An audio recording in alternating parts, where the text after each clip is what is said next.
Tarix boyunca insanlar gözəlliyə can atmışdılar və müxtəlif dövrlərdə gözəllik meyarları müxtəlif olmuşdu. Bu dəyişkənlik onun göstəricisidir ki, bir, gözəllik stabil deyil. İkincisi və daha maraqlısı odur ki, gözəllik bizim gördüklərimizin cəmidir. Biz gözəlliyinin nə olduğunu ətraf mühitdən öyrənirik.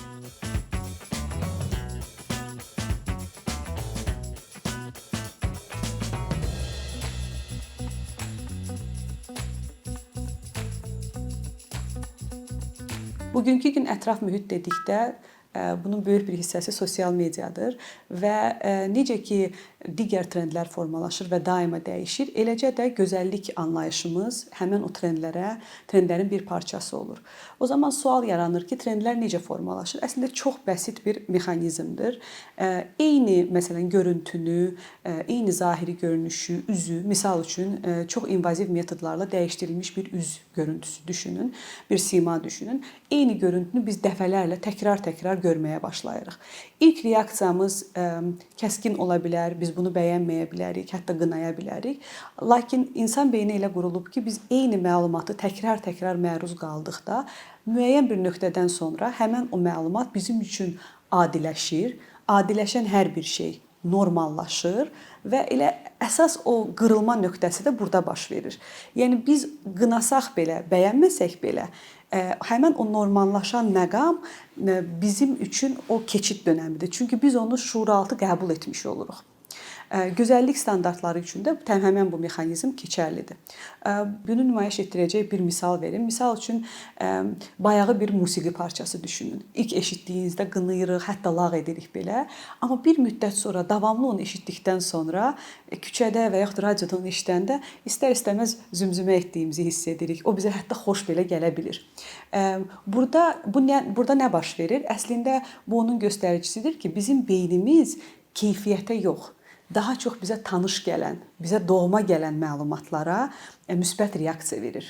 Eyni məntiqdə görüntü, zahiri görünüş üçün keçərlidir.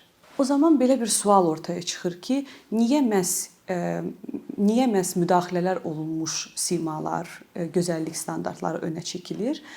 Təbii, ənənəvi olan gözəllik standartları isə o qədər maraq doğurmur. Bunun cavabı əslində buna cavab vermək üçün iki vacib faktora diqqət yetirməliyik. Birincisi elə sosial medianın öz alqoritmidir. Alqoritmin reallıqla, keyfiyyətli heç bir işi yoxdur. Alqoritm sadəcə çox bəsit bir prinsiplə işləyir. Bu da odur ki, insanların ən çox reaksiya verdiyi, diqqət yetirdiyi məlumatları daha da qabardır və daha çox böyük bir kütlənin qarşısına çıxardır. Beləliklə, eyni məlumat daha uğurlu olmağa başlayır, daha çox mükafatlandırılır. Nəticə etibarilə get-gedən normallaşan gözəllik anlayışı bizim özümüzdən və ətrafdakilərdən yeni gözləntilər yaratmağa başlayır. İlk öncə işə düşür filtrlar, redaktə olunmuş şəkillər, müxtəlif applər və s. Sadəcə bir müddət sonra artıq həmin o virtual dəyişikliklər yetərsiz olmağa başlayır və bu halda da həmin o virtual dəyişiklikləri real müdaxilələr əvəz etməyə başlayır. Nəticədə əgər sosial müqayisə nəzəriyyəsinə nəzər yetirsək, biz görərik ki, istər-istəməz insan hər nə qədər özgüvənə sahib olsa belə, bizim kimliyimiz digər insanlarla müqayisədə formalaşır və bir müddət sonra həmin o müqayisələr dediyimiz o özümüzə qarşı tənqidə və özgüvənin düşməsinə gətirib çıxarda bilir. Çox maraqlıdır ki, biz hər nə qədər bilsək də ki, sosial mediada gördüyümüz o rəsm, o ideallaşdırılmış görüntü reallıqla çox da əlaqəli deyil. Biz bunu rasional səviyyədə anlasaq belə, emosional səviyyədə bu bizi heç bir şəkildə sakitləşdirmir. Bu da öz nəticədə dediyimiz o yüksək gözləntilərə gətirib çıxarda bilir. İkinci və daha da böyük faktor, yəni sosial media bu halda bir alətdir, alqoritm öz yönü ilə işləyir və bu bütün məhsullar üçün keçərlidir, bütün həyatımızın bütün sahələri üçün keçərlidir. Lakin gözəllik haqqında danışanda bütün bu proseslərin bu formada getməsində maraqlı olan çox böyük bir oyunçu var, o da gözəllik sənayesinin özüdür. Gözəllik sənayesi özləri üçün uğurlu marketinq səyləri nəticəsində daima əlçatmaz bir idealı aşılayır. onu dərinləşdirir, o obrazı dərinləşdirir və bizdən biraz uzaqlaşdırır. Həmən o, belə deyək, fiktiv bir problem yarandıqda, yəni yetərincə gözəl deyilsən problemini yaratdıqda, elə öz məhsulları vasitəsilə də həll yolu təklif edir. Yəni bəli, sən yetərincə gözəl deyilsən, o rəsmdə gördüyün qədər ideal olmasan belə, bu məhsulları istifadə edərək həmən o əlçatmaz ideala biraz daha yaxınlaşa bilərsən mesajını verməkdədir. Hal-hazırda bir başqa bir tendensiyanın da şahid oluruq ki, bütün bu proseslər özünə sevgi, özünə qayğı, özünü seç şüarı ilə təqdim olunur. Bu sadəcə gözəllik sənayesi üçün keçərli deyil. Lakin həmən o özünə qayğı narrativinə diqqət yetirdikdə biz görürük, yaxından analiz etdikdə biz görürük ki, bu mesajın, bu əslində müsbət bir mesaj olsa belə, biz bunun arxasında daima hər hansı bir istehlak var. Yəni ki, özünə qayğı göstər və bu məhsulu al. Özünə qayğı göstər, bu kremi bu formada istifadə et kimi bir mesaj gizlənir. Yəni qayğı, sevgi məhsul istehlakına və özünü düzəltməyə bərabərləşdirilir. Təəssüf ki, gözəllik sənayesi öz alıcı portfelini genişləndirmək üçün son illərdə yeniyetmələrə və uşaqları belə hədəfləməyə başlamışdı. Bu da təbii ki, onların mediada, ümumiyyətlə cəmiyyətdə çox qınanmasına gətirib çıxarsa belə, nəticə etibarilə bugünkü gün statistik göstəricilər onu iddia edir ki, kosmetik vasitələrin, hətta invaziv metodların, estetik prosedurların istifadə yaşı getdikcə aşağı enməkdədir. Hər nə qədər gözəllik sənayesi inkar etsə də ki, bunları bilərəkdən marketinq fəaliyyəti vasitəsilə insanlara aşılayırlar.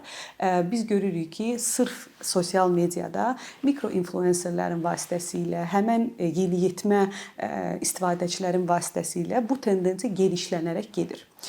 Burada da təhlükə sadəcə onun emosional və psixoloji tərəfində deyil, eləcə də həmən məhsulların əslində bu yaşa uyğun olmamasının nəticəsidir. Nəzərə alsaq ki, yeniyetmələr və uşaqlar sosial media istifadəçiləri arasında və hətta cəmiyyətin ən həssas, belə deyək, bəndidirlər. Gözəllik sənayesinin bu istismarına məruz qalmaqları çox ciddi suallar yaratmaqdadır. Onlar sadəcə yeni alıcı kütləsi deyil, bir o qədər də bir ömür boyu özlərinə sadiq olacaq bir auditoriya formalaşdırırlar. Nəticə etibarilə bizim bu həssas bənd dediyimiz, həssas auditoriya dediyimiz yeniyetmələr və hətta uşaqlar belə bir tərəfdən həmən o uzaq olan o gözəllik standartı ilə sınanırlar, yəni onların özgüvənləri sınanır. Bir tərəfdən də onların həmyaşıdları tərəfindən təzyiq olunur. Yəni ki, bu dönə-dönə həssas dönəm deyirik. Çünki insanın kimliyinin formalaşdığı yaşlardan söhbət gedir və nəzərə alsaq ki, biz özümüzü müqayisədə kəşf edirik və bizim kimliyimiz bizə bənzər insanlarla müqayisədə formalaşır. Onda heç də təsadüfi deyil və təəccüblü deyil ki, bugünkü gün biz xüsusilə qızlar arasında çox ciddi mental və hətta filtr dismorfiyası adlanan bir prosesi müşahidə edirik. Filtr dismorfiyası dediyimiz isə öncədən elmi ədəbiyyatda bədən dismorfiyası, yəni insanların öz bədən formalarına narazı olmaları fenomeninə deyilirdisə, bugünkü gün buna filtr dismorfiyası deyilir. Çünki həmən o filtrdə gördüyü görüntünü real həyatda ala bilmədikdə yaranan o narazıçılıq və özgüvən probleminə xitab etmiş oluruq. Əslində insanların uyğunlaşmaq istəkləri çox normaldır. Yəni ki, hər kəs bir müəyyən bir simadadırsa, məsələn, şişirdilmiş dodaqlar və s. kimi metodlardan istifadə edirsə və bu artıq adiləşmiş, normallaşmış bir görüntü halına gəlirsə, digərlərinin buna normallaşmaq istəyi şuuraltıdır. Niyə? Çünki biz toplumdan geri qalanda, hər kəsin etdiyini etməyəndə bizim beynimiz bunu bir risk olaraq görür. Biz geridə qalmış və yaxud o ağ qarğa kimi qalmaqdan ehtiyat edirik və istər-istəməz nəticədə uyğunlaşmaq üçün müəyyən addımlar atırıq. İndi təsəvvür edin ki, bu böyüklər üçün keçərlidirsə, yeniyetmələr üçün bu daha da böyük bir həyati məsələyə çevrilir. Çünki həmyaşıdlardan geri qalmaq onların o formalaşmaqda olan kimlikləri üçün çox böyük bir risk və təhlükə olaraq görülür. Ona görə valideynlər də müəyyən qədər çətinlik çəkir. Hər nə qədər nəzarət edib limitləməyə çalışsalar da, ətrafda əgər bunu dəstəkləyən digər valideynlər olmadığında, onlar öz övladlarını limitləmək və qorumaq əvəzinə təcrid etməkdən ehtiyat edirlər və onlar üçün də qarışıq və çətin bir durum ortaya çıxır. Ona görə də yəni bu tək səbəblərdən biri deyil, amma bu səbəblərdəndir ki, Avstraliya, müəyyən Avropa ölkələri bugünkü gün sosial media istifadə yaşını 14+ olaraq müəyyən edib. Avstraliyada artıq bu qanun qəbul edilmişdir. Digər ölkələrdə də həmin o nümunənin üzərindən bir çox müzakirələr aparılır. Çünki sadəcə kollektiv olaraq valideynlər toplandıqda hər hansısa bir nəticə əldə edə bilərlər. Lakin tək başına bunu etmək çox daha çətindir.